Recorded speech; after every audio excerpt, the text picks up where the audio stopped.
Hello everyone, Pocket Programmer here with you.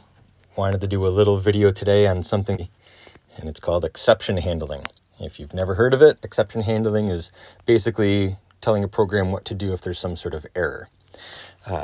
There's a lot of reason to be afraid of it, like the fact that there are proper techniques that you should be using and, you know, more advanced programs and things of that nature. But at its core, exception handling is actually pretty easy. Exception handling is a lot like an if-then statement.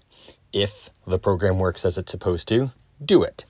Else, do this other thing instead. So let's start by taking input from the user. So let's say A is equal to input, and I want it to be an integer. Actually, let's make the int, then input, and we will just say type a number.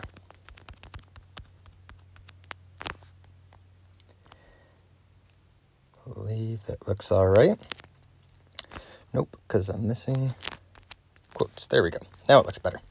So then what I want to do is I want to say, well, let's do 10 divided by this number.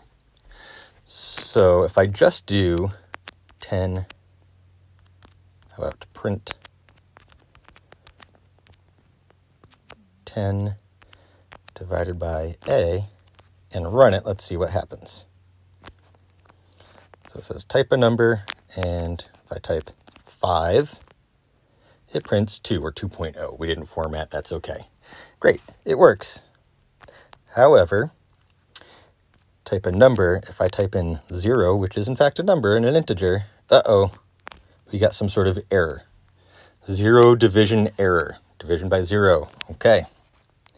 So how do we handle that? Well, instead of just flat out printing, let's get rid of some of this stuff.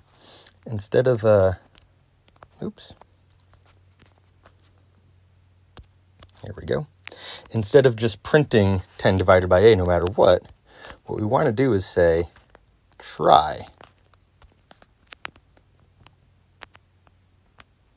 which does need, there we go, need the colon, and that needs to be followed by an indent. So, nope, there you go, double space, that should work. So that's sort of like the if part.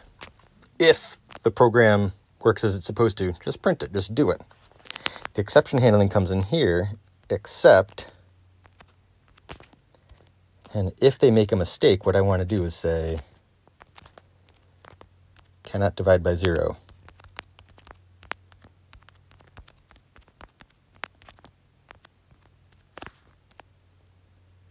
Now let's see what happens. So once again, if I type 5, I get the same result as before. And if I run it again, and I type 0, now instead of having an actual error from the program, it just says cannot divide by 0. It tried 10 divided by A, 10 divided by 0, but that caused an error, so it did the exception instead, which is to print cannot divide by 0. So once again, just to reiterate, this is sort of like an if-then statement. If there isn't an error, do this thing. Else, do this other thing. This is just the very beginnings of how exception handling works. There's tons more to learn from me or from others. But I just wanted to give everybody a little idea of what it is so that maybe it won't be quite so scary to you beginners out there. Well, thanks for watching. Don't forget to like and subscribe. And until next time, I'll see you later.